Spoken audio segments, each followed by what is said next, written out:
तो hello guys, स्वागत है आपका हमारे यूट्यूब चैनल पर। जैसे कि आपको पता है, अभी पिछले टाइम से मैं आपके एग्ज़ाम की तैयारी करा रहा था। वो था स्कूल ऑफ स्पेशलाइज्ड एक्सीलेंस यानी कि SOSE की तैयारी करा रहा था, क्लास 9th एंट्रेंस एग्ज़ाम की। तो अब जो मैं आपको तैयारी करानी स्टार्ट करूँगा, इंशाल्लाह जो है आपको डेली इस चैनल पर एक वीडियो मिलेगी जो जामिया क्लास 9th से रिलेटेड होगी, एंट्रेंस एग्ज़ाम से रिलेटेड, जो कि आपका एंट्रेंस एग्ज़ाम 15 मई को कंडक्ट होने जा रहा है। 2023 की मैं बात कर रहा हूँ। तो इसके अंदर क्या है, मैं थोड़ा सा पहले बेसिक्स आपके क्लियर कर दूँ, थोड़ा सा बेसिक बताऊंगा कि एग्ज़ाम का पैटर्न कैसे रहने वाला है, ये सब कुछ तो समझ दो, उस चीज़ को समझो पहले, फिर मैं स्टार्ट करता हूँ। आज क्या है देखो, वो तो देख ही रहे होगे आप क्या है यहाँ पर। खैर मैं बता देता हूँ आपको। 25 नंबर की यहाँ पर रहेगी आपकी इंग्लिश, 25 नंबर की रहेगी यहाँ पर आपकी मैथ्स, और 25 नंबर की रहेगी आपके यहाँ पर सोशल साइंस, SST जिसे हम बोल देते हैं, और 25 नंबर की रहेगी आपके यहाँ पर साइंस। तो टोटल जो ये बैठ रहा है, ये 100 मार्क्स का बैठ रहा है आपका, ठीक है। और इसके अंदर नेगेटिव मार्किंग नहीं है, ठीक है, नेगेटिव मार्किंग नहीं है। तो 100 क्वेश्चन आएंगे, 100 नंबर का पेपर होगा। इस तरीके से पैटर्न रहने वाला है। और आपका क्लास 8th का जो आपने अब पढ़ा है अब तक, वो आएगा, ठीक है। बट जाहिर सी बात है, हर एग्जाम के अंदर वो डीपली पूछता है, तो मैं उसी तरीके से आपको तैयारी कराऊंगा जैसे कि पिछले एग्जाम अब तक हो चुके हैं जामिया एंट्रेंस के। तो उन्हीं के ही इर्द गिर्द जो बातें होती हैं, यानी कि सवाल जो आया हुआ है 2022 के अंदर, तो उन्हीं के ही पूरा पश्चिम उत्तर दक्षिण से ही हो सकता है 2023 के अंदर सवाल बन जाए। तो वो तो हमें करना ही है। और साथ में मैं बेसिक पूरा एक चैप्टर की समरी जो है, हर बार आपको एक वीडियो के अंदर एक चैप्टर की समरी लेकर आऊंगा, जिसके अंदर आपको पूरा एक चैप्टर क्लियर हो जाएगा 15 से 20 मिनट की वीडियो के अंदर। हो सकता है थोड़ी सी लेंथी भी हो जाए, ठीक है। तो चलिए आज की वीडियो स्टार्ट करते हैं। चैप्टर है आपका कॉन्स्टिट्यूशन, सिविक्स का है, चैप्टर 1 क्लास 8 का, ठीक है। तो देखते हैं कि क्या है। सबसे पहले बात करते हैं कॉन्स्टिट्यूशन की। कॉन्स्टिट्यूशन होता क्या है, देखिए मान लीजिए ये किताब है, ये ठीक है, ये कॉन्स्टिट्यूशन है मान लीजिए। इसके अंदर क्या है कि मैं आपको बताऊं, कुछ चीजें लिखी हुई हैं जो हमें समझनी है, जो किसी देश को चलाने के लिए रूल्स लिखे हुए हैं कि इस के अकॉर्डिंग ये चीज होगी, ठीक है। उसे हम एक तरीके से हम कह सकते हैं कॉन्स्टिट्यूशन है। सबसे ऊपर वाली लाइन लिखी हुई है कॉन्स्टिट्यूशन कॉन्स्टिट्यूटिव से बना है। कॉन्स्टिट्यूटिव का क्या अर्थ होता है, तो कॉन्स्टिट्यूटिव का अर्थ होता है मूलभूत। मूलभूत यानी कि जो जरूरी हो, जो हम कह सकते हैं जरूरी है, बहुत मूलभूत है, ठीक है। उदाहरण, अगर हमें कोई एक खेल खेलना है, मान लीजिए मुझे क्रिकेट खेलना है, तो क्रिकेट खेलने के लिए मुझे उसके मूलभूत नियम जानने पड़ेंगे कि भाई अगर जो है बैट मैंने ऐसे पकड़ रखा है, तो मैं शॉट मार रहा हूं, कैच हो गया तो आउट हो जाएगा, ठीक है। आउट होने पर यानी मूलभूत नियम जानने होंगे तभी मैं खेल पाऊंगा। तो ये मूलभूत जो वर्ड है, ये जो आपका शब्द है, ये कॉन्स्टिट्यूटिव का अर्थ है। और कॉन्स्टिट्यूशन जो बना है वो कॉन्स्टिट्यूटिव से ही बना है, यानी मूलभूत जो चीजें हैं वो इसके अंदर लिखी हुई होंगी, जो जरूरी चीजें हैं वो इसके अंदर लिखी हुई होंगी, ठीक है। और किसी देश को चलाने के लिए कॉन्स्टिट्यूशन की बहुत जरूरत पड़ती है, किसी भी देश को चलाने के लिए, ठीक है, चाहे कोई भी देश हो। अब बात करता हूं कि ये क्या लिखा हुआ है, देखिए लिखित दस्तावेज। लिखित दस्तावेज ये जो है एक बुकिश फॉर्म के अंदर है, जो कि लिखित है, यानी रिटन फॉर्म में है ये कॉन्स्टिट्यूशन, ठीक है। तो यही सवाल कुछ भी बन सकता है कि भारतीय संविधान जो है वो किस कह सकते हैं किस दस्तावेज में है, लिखित में है या वीडियो में है या PDF में, इस तरीके से कुछ भी XYZ वो दे सकता है। तो हमारा आंसर होगा लिखित दस्तावेज के अंदर, ठीक है। अगर मैं बात करूं इसके अंदर लिखा हुआ क्या क्या है, तो इसके अंदर नियम व कानून लिखे हुए। इसके अंदर क्या क्या लिखा हुआ है, नियम और कानून लिखे हुए, ठीक है। कौन कौन से नियम लिखे हुए हैं, बहुत सारे नियम लिखे हुए हैं, हर तरीके के नियम लिखे हुए हैं। आपने देखा होगा कि आर्टिकल इसके अंदर क्या होता है, कुछ सेक्शंस में बटा हुआ है, ये आर्टिकल्स होते हैं, फिर इसके अंदर भाग होते हैं, फिर अलग इसके अंदर, वो तो ज्यादा डीप हो जाएगा। बट मेन जो आपको मोटा मोटा चाहिए जानकारी वो ये है कि इसके अंदर नियम व कानून होते हैं आपकी क्लास 8 NCERT सिविक्स के अकॉर्डिंग, ठीक है। इसका रोल जो है, ये कॉन्स्टिट्यूशन का जो अर्थ है, लोकतंत्र में बहुत महत्वपूर्ण रोल है इसका। किसका, कॉन्स्टिट्यूशन का। क्यों, क्योंकि देखो शासन चलाने के लिए एक रूल्स की किताब, चलो मैं एक बात करता हूं, ये फोन है, आपके पास भी फोन होगा, तो जब आपने फोन लिया होगा तो आपके साथ एक बुक आई होगी छोटी सी बॉक्स के अंदर। वॉशिंग मशीन आपके घर में होगी, तो वॉशिंग मशीन आई थी तो एक किताब आई होगी साथ में।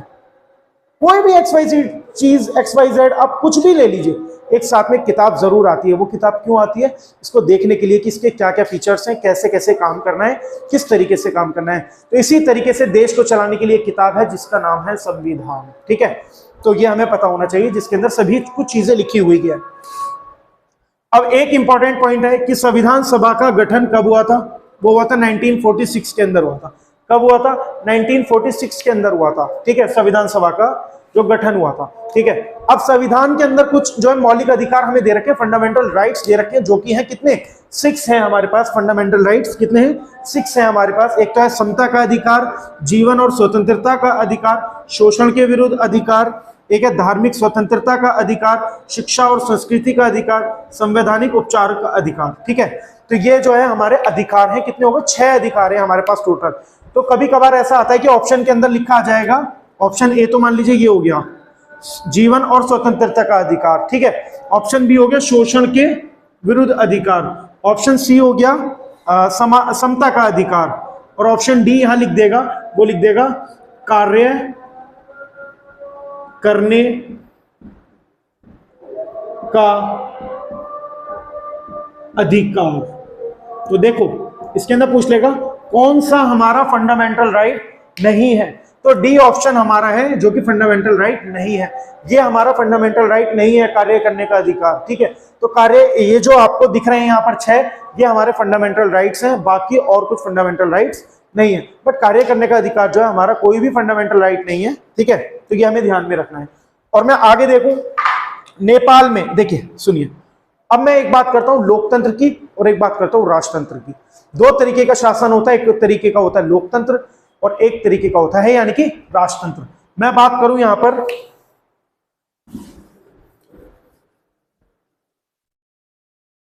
देखिए, मैंने कहा एक तो होता है लोकतंत्र और एक होता है राजतंत्र। समझिएगा चीजों को, ये लोक है, लोक से बनता है, हमें पता है लोग बनता है, लोक से क्या बनता है? लोग बनता है। तो यानी जहां लोग शासन करते हैं, जहां लोग शासन करते हैं यानी जहां पब्लिक शासन करती है, यानी जहां जनता शासन करती है, यानी जहां अवाम शासन करती है, तो वो तो हो गया लोकतंत्र। इनडायरेक्टली हम ही करते हैं शासन यहां पर। ठीक है, एक है राजतंत्र जहां पर राजा शासन करता है, यहां और कोई शासन नहीं करेगा, राजा ही शासन करेगा, फिर उसकी औलाद होगी वो शासन करेगी, फिर वो मर जाएगा या मर जाएगी, फिर उसकी औलाद होगी वो शासन करेगी। जैसे कि आपको पता है सऊदी अरब के अंदर बादशाह हैं, तो बादशाहों की क्या है, बादशाह किसी की डेथ होती है तो उनका बेटा या बेटी जो भी होगी वो वहां पर शासन करेगी, वो वहां की बादशाह बन जाएगा। तो लोकतंत्र में क्या होता है कि हम लोग ही तो चुनकर भेजते हैं अपने जो भी होते हैं, एमएलए हो गए, एमपी हो गए। अब एमएलए की, अब देखिए एमएलए क्या है, एमएलए की फुल फॉर्म होती है मेंबर ऑफ लेजिस्लेटिव असेंबली। ठीक है, तो ये भी फुल फॉर्म लिख लीजिएगा, member of legislative assembly MLA की, और एमपी की मेंबर ऑफ पार्लियामेंट। ठीक है, तो हम लोग ही चुनते हैं किन्हें, जो एमपी होते हैं उन्हें भी, और एमएलए को भी हम ही चुनते हैं।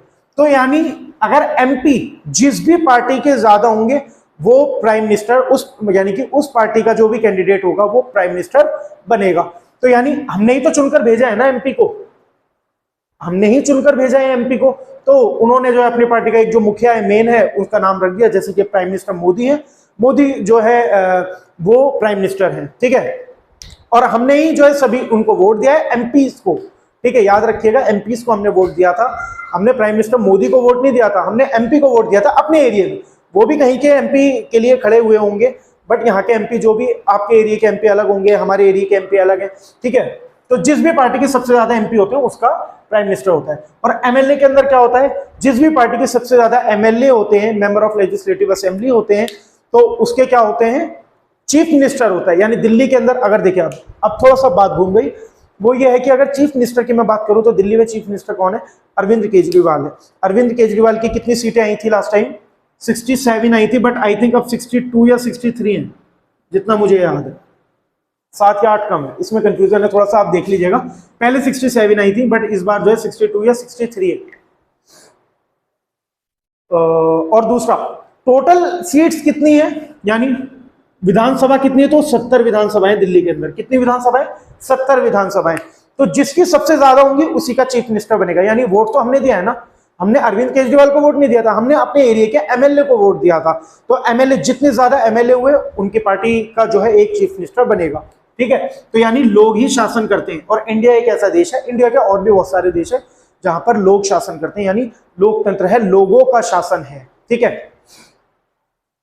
तो नेपाल में क्या हुआ था, नेपाल में जो है पहले राजतंत्र था, नेपाल के अंदर 2006 से पहले, ये रहा नेपाल में 2006 में राजतंत्र खत्म हुआ। ये सवाल आ सकता है कि नेपाल में राजतंत्र कब खत्म हुआ, तो 2006 में खत्म हुआ, ये हमें पता होना चाहिए, ठीक है, 2006 में।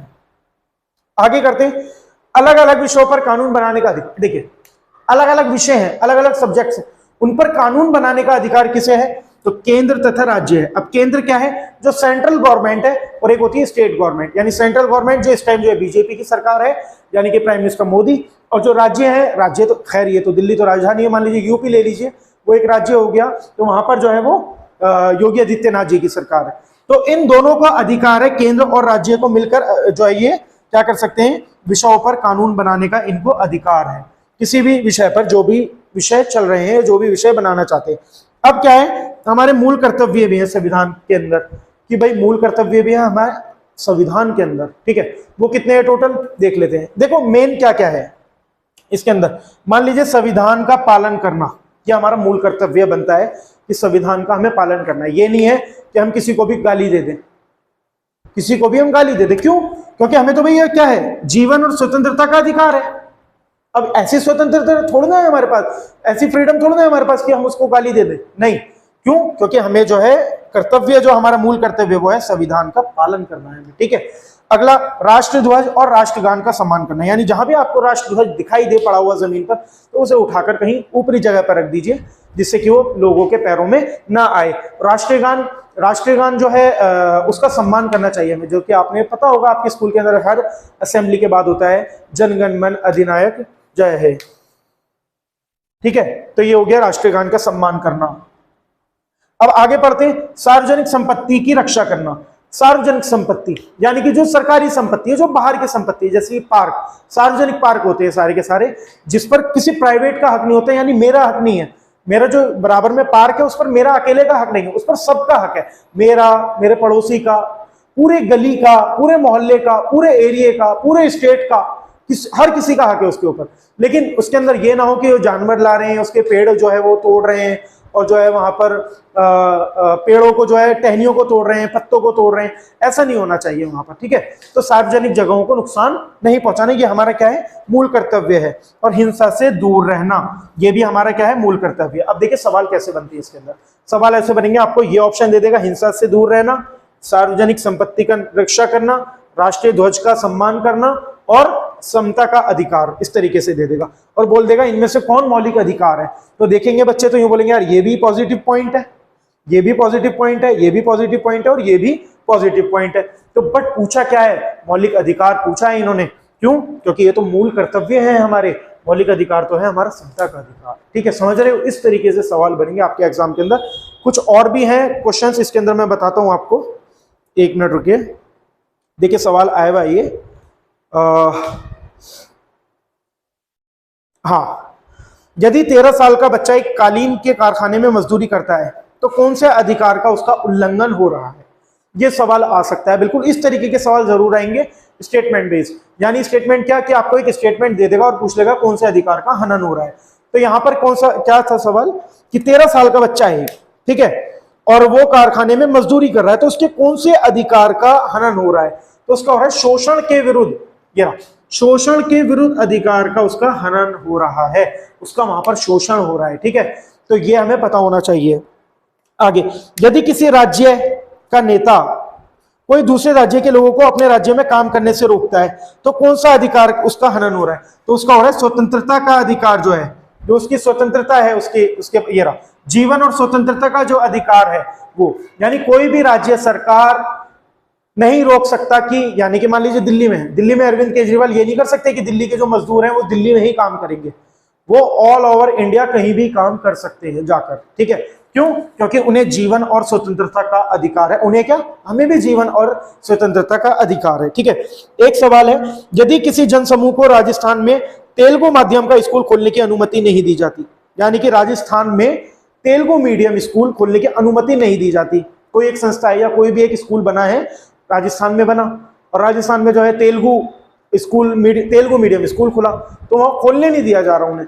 तो किस चीज का यहाँ पर हनन हो रहा है? तो संस्कृत, हमारी जो संस्कृति है, संस्कृति, ये रहा, शिक्षा और संस्कृति का जो हमारा मौलिक अधिकार है उसका हनन हो रहा है यहाँ पर। ठीक है, तो इस तरीके से हमें इनके आंसर टिक करने होंगे। एक और है, यदि सरकार सशस्त्र बलों में कार्यरत किसी अधिकारी को इसलिए पदोन्नति नहीं दे रही कि वह अधिकारी महिला है, यानी कि आप जेंडर वाइज नहीं कर सकते कि मेल या फीमेल के अंदर, कि मेल है तो उसका प्रमोशन हो जाएगा, फीमेल है तो उसका प्रमोशन नहीं होगा, तो ऐसा नहीं कर सकते। तो ऐसे में कौन सा जो वो हो रहा है, वो हो रहा है समता का अधिकार, यानी समानता का अधिकार। यहाँ पर समानता नहीं हो रही। ये नहीं हो सकता कि आप मेल को तो प्रमोट कर रहे हो, फीमेल को प्रमोट नहीं कर रहे। ठीक है, या तो आप ये हम कहें तो समानता का अधिकार का यहाँ पर हनन हो रहा है। ठीक है, तो ये इसके मोटे मोटे पॉइंट थे, और इसके कुछ और भी बहुत सारे क्वेश्चन है, जैसे कि संविधान सभा के अध्यक्ष कौन थे, और ये चलिए आप मुझे इसका जवाब कमेंट्स के अंदर दीजिएगा, संविधान सभा के अध्यक्ष कौन थे। ठीक है, और मैं बात करूं कि संविधान को बनने में कितने टाइम लगा, ये सवाल आया हुआ सवाल है। संविधान को बनने में कितना टाइम लगा? 2 साल 11 महीने 18 दिन। ठीक है, आई थिंक इतना ही है, 2 साल 11 महीने 18 दिन, 2 साल 11 महीने 18 दिन। ठीक है, एक बार देख लेता हूं मैं, 2 साल 11 महीने 18 दिन, कॉन्स्टिट्यूशन मेकिंग टाइम, हाँ यही है, 2 साल 11 महीने 18 दिन, 2 साल 11 महीने 18 दिन, हाँ सही है ये। ठीक है, तो संविधान को बनने में हमारा इतना टाइम लगा है, 2 साल 11 महीने 18 दिन। तो ये सवाल आया हुआ है 2021 के अंदर, तो हमें ये चीजें पता होनी चाहिए, बेसिक चीजें। ठीक है, और बाकी जो है हम कल की वीडियो में करेंगे अब डिस्कस, और जो भी अब दूसरा चैप्टर जो होगा आपका कल, वो मैं इंशाल्लाह वीडियो डाल दूंगा उसकी। और अगर आप नए हो तो चैनल को सब्सक्राइब कर लीजिए, और वीडियो को लाइक और शेयर जरूर कर देना, अपने फ्रेंड्स तक पहुंचा देना। Thank you so much.